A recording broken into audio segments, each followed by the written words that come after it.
5 twin spring training storylines as pitchers and catchers report to Fort Myers. It's all coming up on today's episode of Lockdown Twins. You are Locked On Twins, your daily Minnesota Twins podcast, part of the Locked On Podcast Network, your team every day.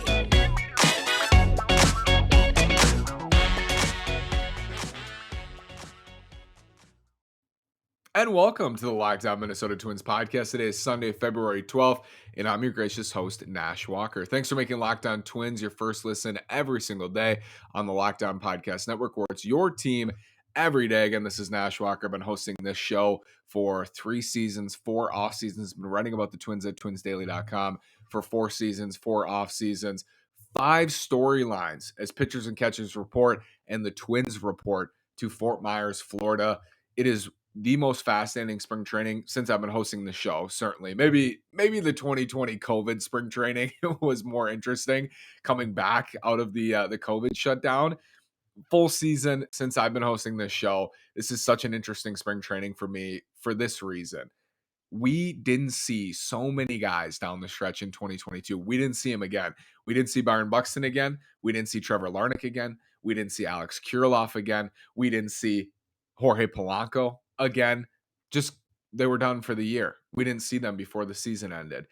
Those long-term injuries shut them down. And that's why I think this is so interesting.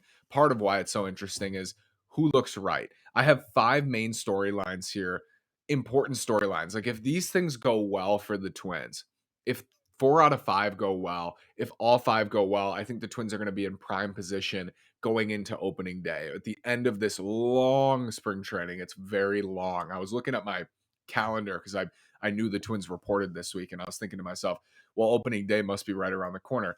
It is, but it's still 6 weeks away. I think the Super Bowl, when the Super Bowl ends, football officially over. That was tonight. Chiefs win, of course. I think people then start to get into baseball mode. We still have a long way to go, long spring training. I'm going to be here 5 days a week for the next 2 weeks, and then you'll have a new host 5 days a week all the way through opening day, through the rest of the season. So much coming, though, in spring training. So I want to start from the bottom here. My number 5 storyline, and then we kind of have some honorable mentions I'll factor in at the end here. Number 5 is the fact that the Twins currently do have 6 starting pitchers who in their normal rotation would make the opening day roster if they didn't have 6. You have Tyler Mahle, Sonny Gray, Pablo Lopez, Joe Ryan, Kenta Maeda, and Bailey Ober. My number 5 storyline, maybe it should be higher. I put it at number 5, is who breaks camp with the Twins from those 6 and why are the others or the other, why are they not breaking camp with the Twins? If Bailey Ober is not breaking camp with the Twins, is he starting at St. Paul as depth at AAA? If Kenta Maeda doesn't break camp with the Twins, is he on the injured list? Is he not ready to be on the active roster? If Tyler Mahle, Pablo Lopez, Joe Ryan, why are they not breaking camp with the Twins? Is Kenta Maeda in the bullpen? So how do the Twins manage their 6 starters? And it sounds like they don't want to use 6 starters, but I made the case, or have a 6-man rotation.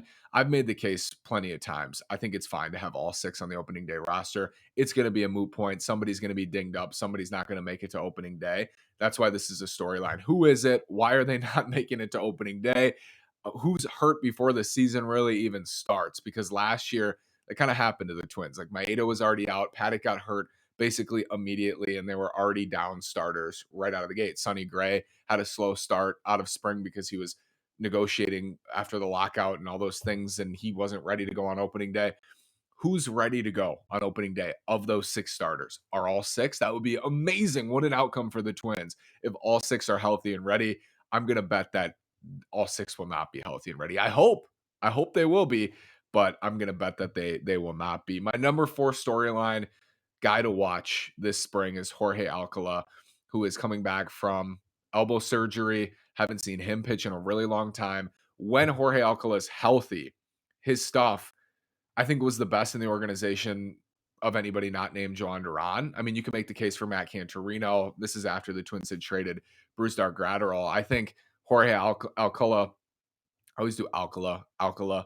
I think his stuff currently in the minor league system, Matt Cantorino still coming back from Tommy John surgery. I think his stuff is probably the best among like pure relief prospects the Twins have. He's no longer a prospect. He's graduated. Still a young pitcher who doesn't have very many innings under his belt, but he is coming back from elbow surgery. When he's right, he showed up down the stretch in 2021, but that was a long time ago. That was 18 months ago. How does he look? Because last spring training, his velo was down. And I remember thinking, what's going on? Why is his velocity down? And you're going to hear when guys have velo that's lower than normal, you'll hear it's spring training. It's not a big deal. They're ramping up. Usually that's true. Sometimes it's not. We saw with Tyler Duffy, I think it was 2 years ago. His velocity was down in spring training. It carried into the regular season. It never came back. Like he used to be 94, 95. He was 92 in spring training, and everybody's freaking out. And then other people are saying, no, it's not a big deal. It's just spring training. He's ramping up. He never came back from that velocity decline that he came into spring training with. I think that was in 2021. I think that was in 2021. What's the deal with Jorge Alcala? Is he coming back at full strength? Is he 93, 94? Is he 96, 97? Is he 90, 91? That matters. And because the Twins haven't added another reliever, Michael Fulmer signed with the Cubs over the weekend, and Alex Reyes signed with the Dodgers, and Andrew Chafin signed with the Diamondbacks, because they haven't signed another veteran reliever. I think they need Jorge Alcala to be a guy this year in the bullpen. So it matters what he looks like in the spring. It matters what his stuff looks like in the spring. And that's why he's my number 4 storyline here. If they had added, or if they do add a veteran reliever, I think his progression probably matters less for the opening day bullpen and just the bullpen outlook right away. But I want to see him. I want to see him pitch because he's fun to watch. His stuff is electric. He brings an energy to the mound. And I think Jorge Alcala is a high upside reliever, remains a high upside reliever for the Twins. My top 3 storylines coming at you next after this word from FanDuel Sportsbook. I hope you enjoyed the Super Bowl. I certainly did. The midway point of the NBA season is here, and now is the perfect time to download FanDuel, America's #1 sportsbook, because new customers get a no sweat first bet up to $1,000. That's bonus bet back if your first bet doesn't win. Just download the FanDuel Sportsbook app. It's safe, secure, and super easy to use. Then you can bet on everything from the money line to point spreads and threes, drained point scores, player props. Plus, FanDuel even lets you combine your bets for a chance at a bigger payout with a same game parlay. So don't miss the chance to get your no sweat first bet up to $1,000 in bonus bets when you go to fanduel.com/locked on. That's fanduel.com/locked on to learn more. Make every moment more with FanDuel, an official sports betting partner of the NBA. Thanks for making Locked On Twins your first listen every day on the Locked On Podcast Network, where it's your team every day. Locked On MLB Prospects is fabulous. Host Lindsey Crosby is a prospect encyclopedia, and he's going deep on the MLB stars of tomorrow. It's free and available wherever you get your podcast. Twin storyline number 3. Prospects. Who is making the opening day roster from their prospect pool? Last year, Josh Winder, Joan Duran. Joan Duran ended up being a huge part of the 2022 Twins and their future. Josh Winder, still hope he will be. Made it out of camp because he was fabulous in spring training, and it was clear he was one of their best pitchers coming out of spring training, or good enough to make the opening day roster. And he was. Like, he was 95, 96. He was his pinnacle self. His shoulder was healthy, and he was awesome. So he made it out of spring training. He's got the talent. Who's going to make it out of spring training this time around? Ed Julien. If he has a monster 3 weeks, will it matter? Will it not? Will he make the opening day roster? I think the Twins, I think they consider those things. Like, I think if Ed Julien has a big time spring, maybe doesn't make it right out of the gate, but maybe he's even further up in the pecking order from St. Paul to come up right away. I already think he will. I already think he's going to spend a lot of time in Minnesota in 2023, maybe right away. So keep an eye on that. Jordan Balazovic, he's part of that prospect group for me, and also an injury group, because his right knee, he hurt his right knee last year and he just wasn't the same. Couldn't maintain velocity through starts, got crushed. If Jordan Balazovic has a nice spring where he's healthy and he's back up to 96, 97, and he's getting swings and misses, and his hammer curveball's back, and he's having clean outings against major league hitters. Yes, spring training, you can't draw too much from it, especially from the offensive side. But if he's pitching well against major league or semi-major league lineups in spring training, I think the Twins should consider something I have pushed, which maybe Jordan Balazovic should be in the bullpen on opening day or should start in St. Paul's bullpen and be ready to go shortly after opening day. He has the prospect pedigree where he could still be a number 2 starter for the Twins. I don't think he's lost any of that. It was a really bad year and he dropped on my prospect list, certainly. And I lost some hope for that being the case. But it's also a situation where if he does go out and he has a great spring, those doubts can go away. It can be, oh, he had a rough year. He was hurt. Now he's healthy and he's awesome again for Jordan Balazovic. So he's somebody I'm watching this spring training, certainly. I mean, Louie Varland too, the young starters, these young pitchers. Will any of them, Josh Winder's a part of this. He's not technically a prospect anymore, but will Josh Winder, if he pitches well in the spring, what has changed where he makes the opening day roster last year as a prospect, but wouldn't make it this year when he's already made his debut? If he has a similar spring to what he had last year and he's healthy, he's 95, 96, we know he can be very good when his stuff is there. He can be good and maybe even out of the bullpen. Will he make the opening day roster? Will Louie Varland make it as a long reliever? Will Jordan Balazovic find a way in if he has a nice spring? Jordan Balazovic was number 1 in the pecking order last year, and then he got hurt and he was bad, and he was no longer number 1 in the pecking order because he couldn't come up. He had an 11 something ERA into like August. It wasn't happening for Jordan Balazovic in the majors. He was number 1 though. He was their first guy up basically from AAA, or their top prospect they were hoping would come up and pitch well for them last year. So he can get back into that status. Louie Varland is there as well. He's in that group. Simeon Richardson is in that group. If these guys pitch well in spring training, don't put it past them. You know, the Twins have spots in their bullpen. They have room. You can move Trevor McGill. He has options. You can put him back at AAA if you really feel strongly about one of your young guys coming up and you think they have a nice spring. There's room. And that's a little bit of a positive of the Twins not signing any veteran relievers. They have room. Guys can be pushed. They have options. You know, you don't have to rely on Jorge Alcala if you like Josh Winder in the bullpen, if you like Louie Varland in the bullpen, if you like Jordan Balazovic in the bullpen. It's not a death sentence. They can come out of the bullpen. They can become starters. They can pitch in long relief where they're getting enough innings. Doesn't have to be a death sentence, 1 inning reliever death sentence for any of these young starters. If they think the stuff is there, if they think these pitchers can help them at the major league level right away on opening day out of the bullpen, do it. They did it with Joan Duran. Do it. Why not? No, I don't see necessarily at this point a huge risk in that, especially because the Twins have 5 or 6 starters. If they like a young pitcher to get the 5th or 6th inning in games, or the 7th inning even, I think they should do it. Absolutely.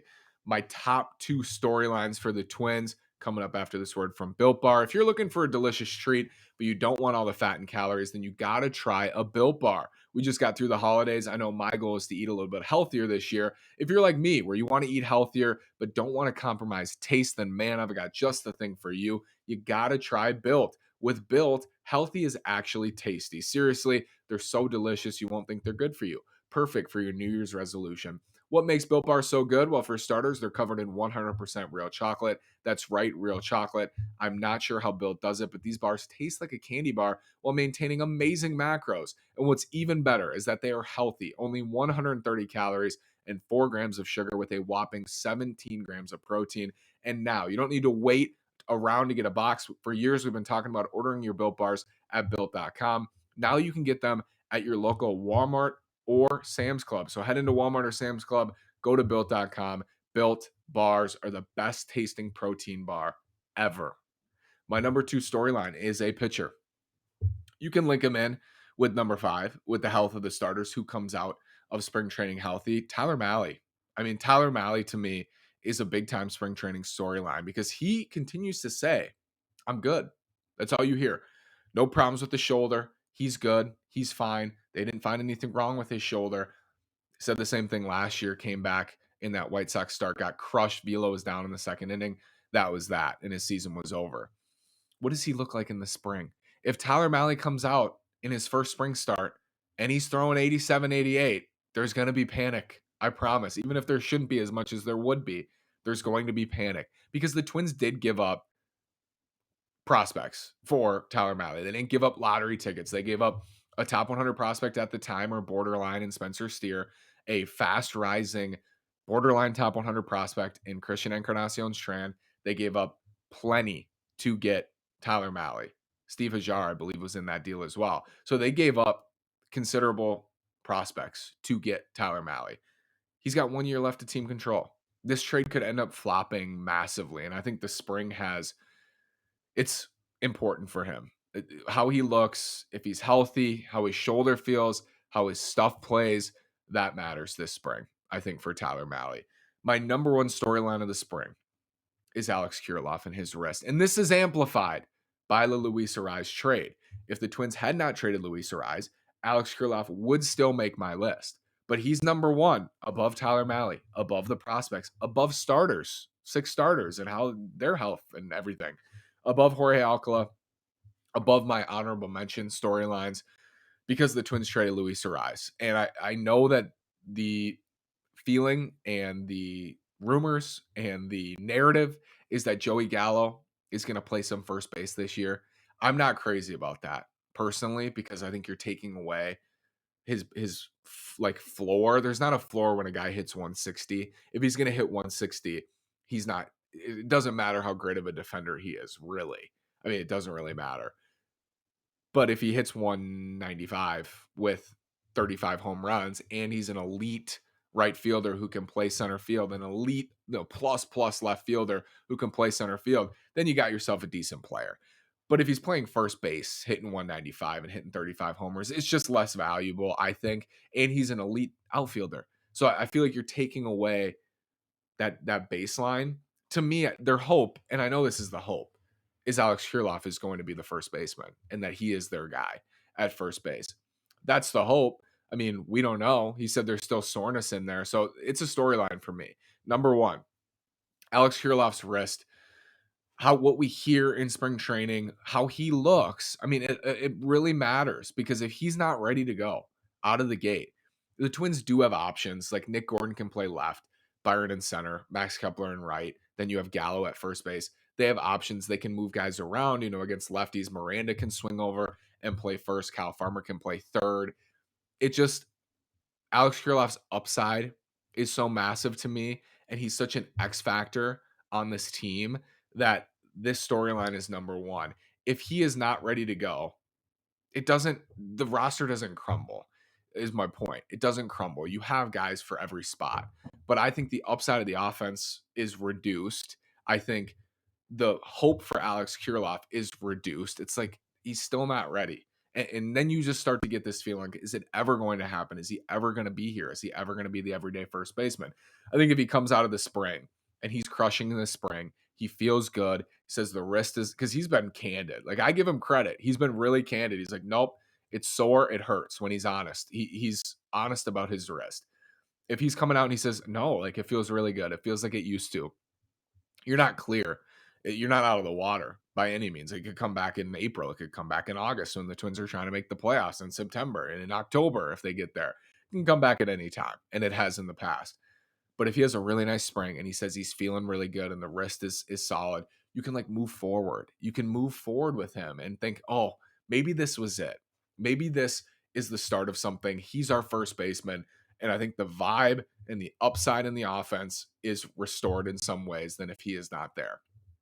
Mostly because they traded Luis Arraez, but also a large chunk of that is because of Alex Kirilloff's ceiling. But when you trade Luis Arraez and you are trusting Alex Kirilloff and Joey Gallo to be your first baseman, that's a gamble.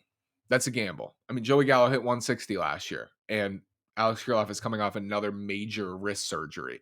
Those are your options at first. Jose Marin going to play first, and then Kyle Farmer's playing third. That's not an ideal situation against right-handed pitching. It runs you thin, and then you get into that spot where the Twins are lacking depth again, even though they're coming into the season with ample depth, it seems like. And Trevor Larnach is part of my honorable mentions group, but he doesn't make the top 5 because of the picture in the outfield. I think Larnach's upside is not as high as Kirilloff in the all-around ability. I think Kirilloff could hit for average power, draw some walks, be a middle-of-the-order bat. I think Larnach could be that guy too. I think he's going to probably hit for a lower average. He's going to strike out a lot more. He's going to hit for more power probably if at their peaks. They're both valuable in upside. but Larnach doesn't crack my top 5 because they have so many outfielders and they have so many corner outfielders. If Larnach could play first base, it would be different. It would change that a little bit. But I think for him, we need to see him too. He's an honorable mention storyline. We need to see Trevor Larnach. What does he look like this spring? How's he swinging it? How's he feeling? Big time storyline. Honorable mention. I mean, I wish I could list off 10 to 15 of them for you here because there were so many injuries. Byron Buxton, his knee, his progression, his rehab, the surgery. What does he look like? How does he feel this spring? I guess you could put that tag on everybody. What does he look like? How does he feel? It could go around the whole roster. Polanco, Kirilloff, Mahle, Larnach, Buxton, Jorge Lopez, not an injury concern. Knock on wood, not an injury concern. I think Jorge Lopez is just an X factor on this team. I think when the Twins acquired him and he had like a 1-something ERA and he was an all-star closer for Baltimore, I was really excited. I think a lot of people were really excited because thinking, oh my goodness, they got their closer. And now Juan Duran can bounce around and they got the guy. Like it doesn't have to be Pagan anymore. It didn't work out for Lopez in the second half. He settled in.